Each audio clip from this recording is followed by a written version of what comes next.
Hello, Okay, hello. How are you today? I'm fine. Okay, so can you tell me what did you do today? I go to school and do homework. You go to school and do your homework. Okay. So in the lesson today, we will do a test. Okay. Hôm nay chúng ta sẽ làm một bài kiểm tra nhá. Hôm trước định làm nhưng mà chúng ta chưa học đến phần hiện tại hoàn thành cho nên là cô chưa làm được, thì chúng ta đã học xong rồi thì hôm nay chúng ta sẽ làm một bài kiểm tra. Được chưa nhỉ? Okay. So are you ready moving to the test the test today? Yes. Okay. You can look at on your screen. I will show you your text.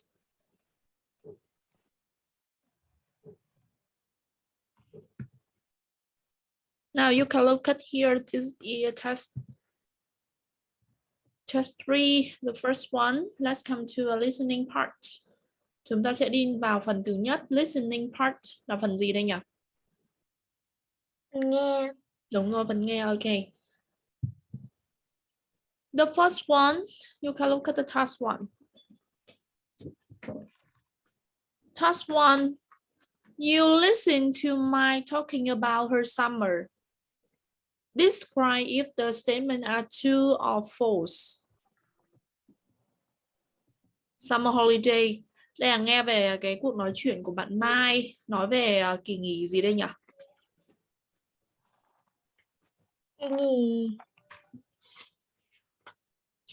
Kỳ nghỉ hè. Đúng rồi. Kỳ nghỉ hè đúng không? Bây giờ chúng ta sẽ xem thử nào. How many statements are there?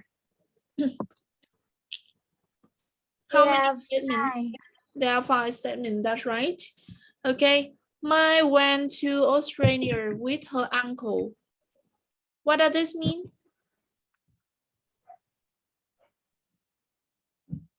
Mai went to Australia with her uncle.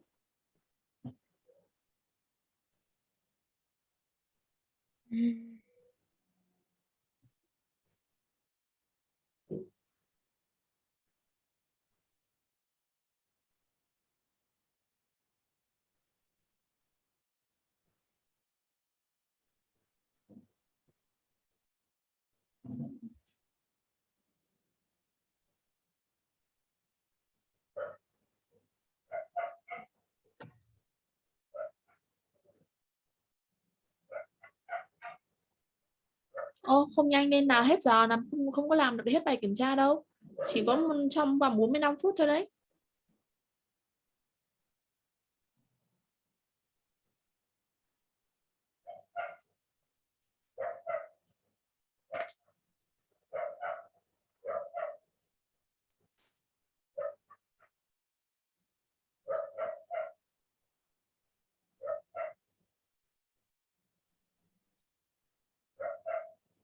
Mai went to Australia with her uncle. Mai đã đến Úc cùng với chú và cô. Cùng với chú thôi. Mai sat next to a man on a plane.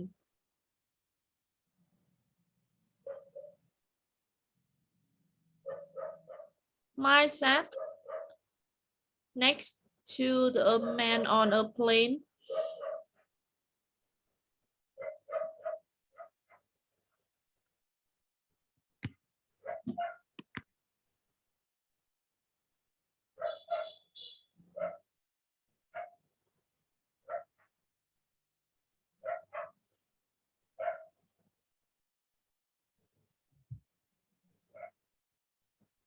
Thôi cô cho con 1 phút để chuẩn bị đọc hết 5 câu này và mình nghe luôn nào.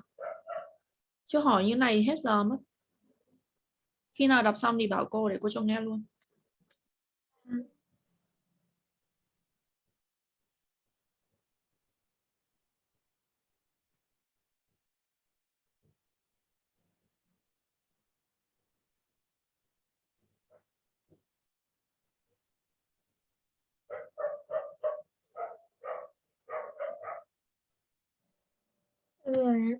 Okay, so now you have to listen and take true or false. True với câu đúng so với đoạn băng, false sai so với đoạn băng. Are you ready? Yes. Hello. This is Jiang'an 6. Unit 9. Listening test. Hello. This is Jiang'an 6. Unit 9. Listening test. Hello. Nào. Sorry. Cái bài nghe này nó bị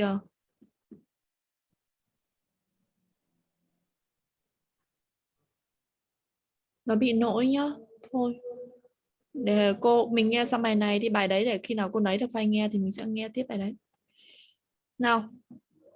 Sang đến bài này thì you have to listen to interview with John Adams, a travel writer.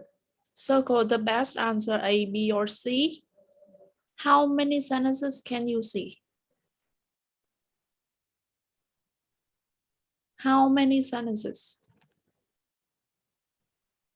5 sentences. Okay, 5. How many countries had John been to?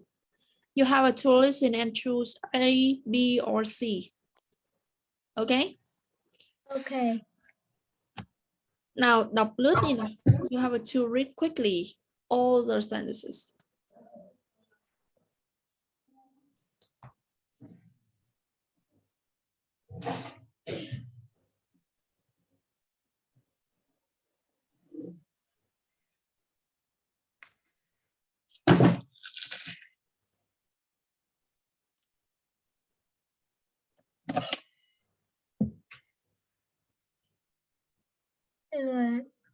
Okay, listen. Hello. This is Jiang'an 6. Unit 9. Listening test.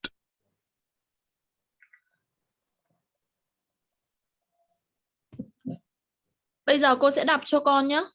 Được chưa? Cô sẽ đọc cho con và con sẽ giúp cô nghe. Và mình sẽ chọn đáp án cho cô bởi vì cái file nghe này nó bị cắt mất rồi nhá. Được chưa? Now, are you ready for listening? Yes. Okay. So, John, how many countries have you been to? About 50, mostly in Europe and Asia. What about cities? Must be more than 200. I often visit 5 cities in each country. Which city has been most impressive to you so far? John, it's hard to say. New York has everything you can think of. Rio is exciting and full of life. Hanoi's food is best. Interview là cái người phỏng vấn nhé. What's your favorite then? John, it must be pagan in Myanmar. It's a historic site with hundreds of temples. People are really nice and it's the best place to watch the sunrise. Interview này. People say that the same thing about Angkor Wat. John, yes, but Angkor Wat is a lot more touristy. Now, do you want to listen again? Yes. Okay, listen again. Ở đây có hai người đó là interview và John. Interview. Khi nào cô nói interview thì đấy là lời của interview nói. Khi nào cô nói John thì đấy là lời của John nói, được chưa?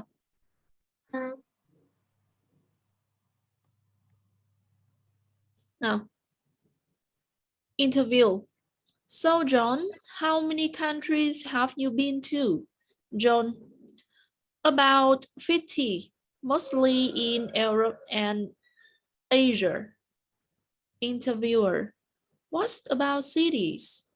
John, must be more than 200. I often visit 4 to 5 cities in each country. Interviewer, which city has been most impressive to you so far?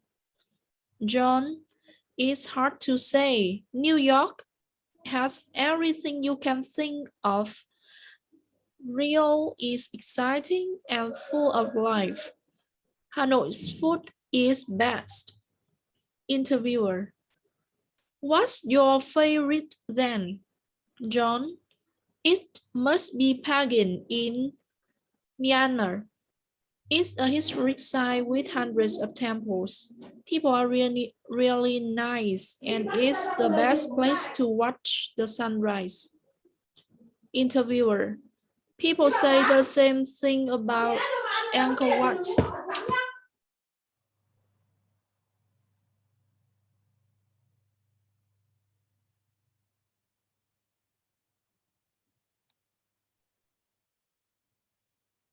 And John, yes, but Angkor Wat is a lot more touristy. Finish? Yes. Now, number 1. Can you tell me how many countries? A, B, or C? B. Okay. B.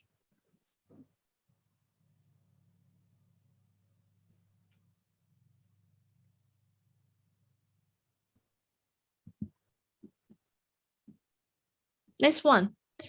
What does John say about Hanoi?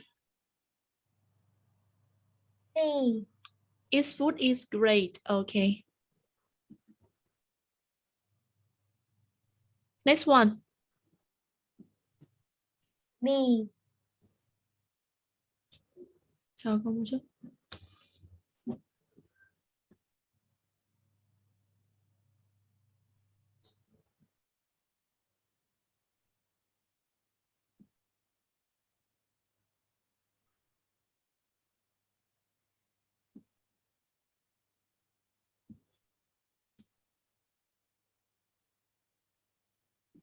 Nào. One là B này, cô viết ra đây cho dễ này. Two là C đúng không? Vâng. Three. No. Yes. 3. What is John's favorite city? B. Pagan. Okay. John say Pagan is the best place too.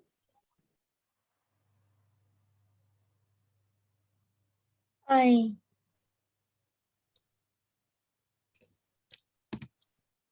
Number 5. What does John say about Angkor Wat? B. Okay. So now let's check your answer. Number 1B. Correct. Có 50 countries, có 50 cái quốc gia mà John đã từng đến, được chưa? Tiếp theo là number 2 là C. Rồi, number 2C is correct. Nói về Hà Nội thì bạn John còn nói đến Hà Nội food is good, tức là thức ăn ở Hà Nội rất là ngon, rất là tuyệt vời. Thì ở đây letter C, right? Number 3 là cái thành phố mà John yêu thích đó là B, Bergen, right? Number 4. Nói về Pagan là một nơi tốt nhất để làm gì? Thì ở trong bài đây người ta nói là nó là một nơi tốt nhất để see the sun rays. Not see historic temples. Number 4 is letter C, not letter A, okay? Okay. And number 5, letter B. Number 5, letter B is not correct. Because it has more tourists than Pagan. Rồi đến Angkor Wat đây thì người ta nói là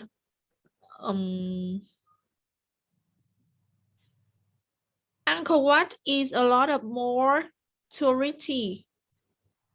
Tức là Angkor Wat là có nhiều khách du lịch hơn.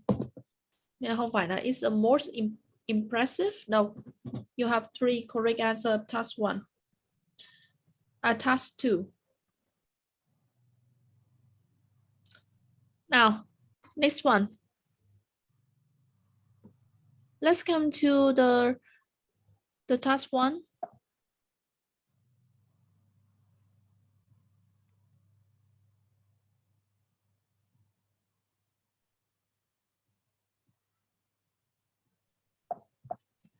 Hello. Task 1 là cô sẽ nghe cô đọc nhé. Được chưa? Now are you ready for listening? Yes. Cái bài này mình sẽ nghe và tích true false thôi. This summer, I went to visit my uncle in Australia and stayed there for a month. It was the first time I traveled alone, so it was scary. Luckily, nothing went wrong. A very kind woman sat next to me on the plane, and she helped me a lot. My uncle's family lived in Sydney, so I got to see the cool opera house. We even went to a concert there. It was so good. It was so hot in Sydney, so I loved going to the beaches. One weekend, my uncle took my cousins and me to Melbourne. Melbourne also has beautiful beaches, but I still like Sydney better. I think Sydney is greener and there are more activities. Do you want to listen again? Yes. Okay, listen once again and tell me your answer. This summer, I went to visit my uncle in Australia and stayed there for a month. It was the first time I traveled alone, so it was scary. Luckily, nothing went wrong. A very kind woman sat next to me on the plane, and she helped me a lot. My uncle's family lives in Sydney, so I got to see the cool opera house. We even went to the concert there. It was so good. It was so hot in Sydney, so I loved going to the beaches. One weekend, my uncle took my cousins and me to Melbourne. Melbourne also has beautiful beaches, but I still like Sydney better. I think Sydney is greener and there are more activities. Okay? Okay. Now can you tell me number 1, 2 or false? 2. Sao một chút nhé. 1, 1, 2, 3. Number 2 nào. Phone. 2 false, false, 3. False. 4, False. 5. True. Okay, let's check your answer. Number 1. Number 1, Mai went to Australia with her uncle. It's not correct. It's false, not true. Người ta nói rằng là bạn Mai bạn đi đến nhà của chú bạn ấy. Chứ không phải là bạn ấy đi đến Australia với chú của bạn ấy. I went to visit my uncle in Australia. Tôi đến thăm chú tôi ở Australia. Nhưng trong bài người ta lại nói là Mai đến Australia với chú của bạn ấy. Không phải nhá, not to. Number 2 false, that's right. Number 3.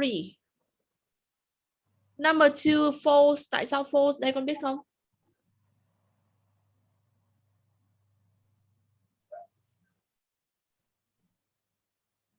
Mai sat next to a man. Tại sao nó lại false nhỉ? Tại vì là Mai đến nhà chú của cô ấy. Không, number 2 cơ. Mai Nên sat là next to a man.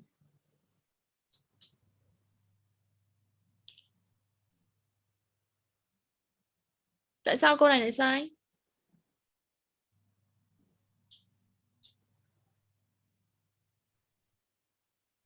Man là gì? Man là đàn ông. Then Mai sat next to man, tại sao lại sai?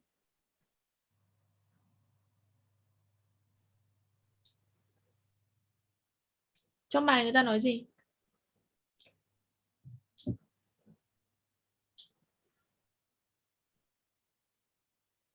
Câu này có nghĩa là Mai ngồi cạnh một người đàn ông trên máy bay, nhưng mà trong bài người ta nói gì?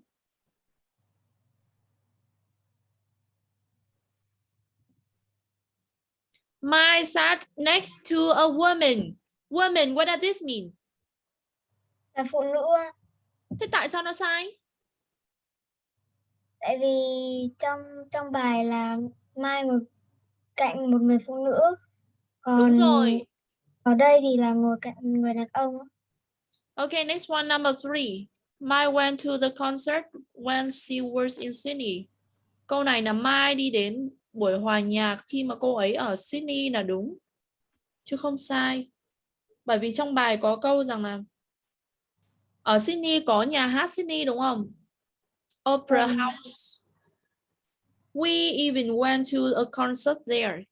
Chúng tôi cũng đi đến cái buổi hòa nhạc ở đây. Câu này là true, not false. Number 4, false. The weather was cool in Sydney. Là sai. Tại sao lại sai nhỉ?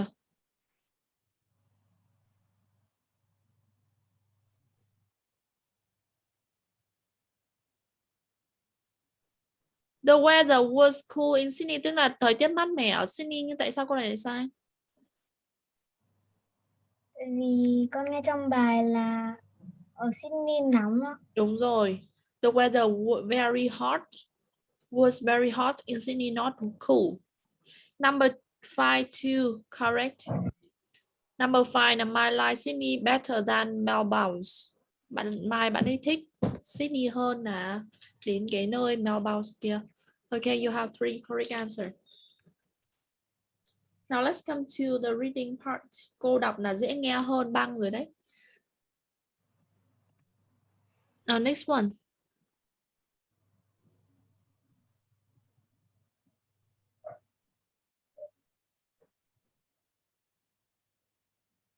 Cái chuột này hơi khó di chuyển. Hello. Now reading here. Can you read the TV programs? Decide if the statements are true or false. Now you have to read and decide all the statement true or false. Vẫn là true false, nhưng mà trong cái bài này thì chúng ta phải đọc chứ không nghe nữa. Ok? Ok. Nào, bây giờ con sẽ giúp cô đọc nào nhanh nhá. Để mình còn chuyển sang những phần sau. Khi nào xong thì nói cô để cô sẽ chuyển sang phần mới.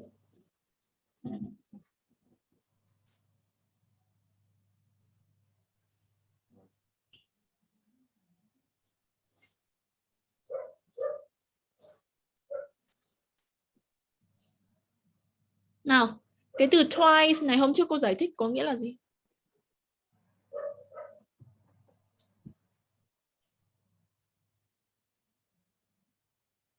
Là thứ hai ạ. Không. Đây nói về số lần chứ không phải là thứ. Lần thứ hai ạ. Đúng rồi, lần thứ hai hoặc là 2 lần nhá. Twice là 2 lần nhá.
Được rồi ạ.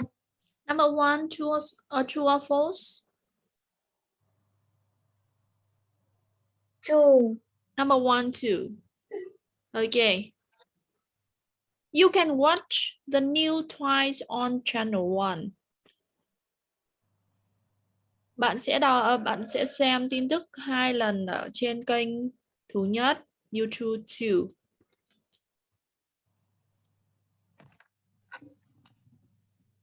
Next one.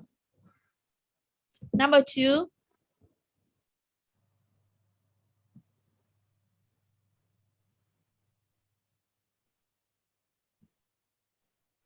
False. Two. False. Three. Number three.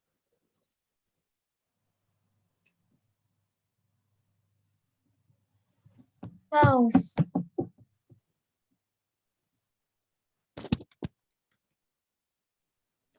Four nào.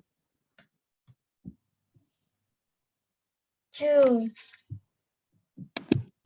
Five nào. True. Now, are you sure with your answer? Chắc chưa?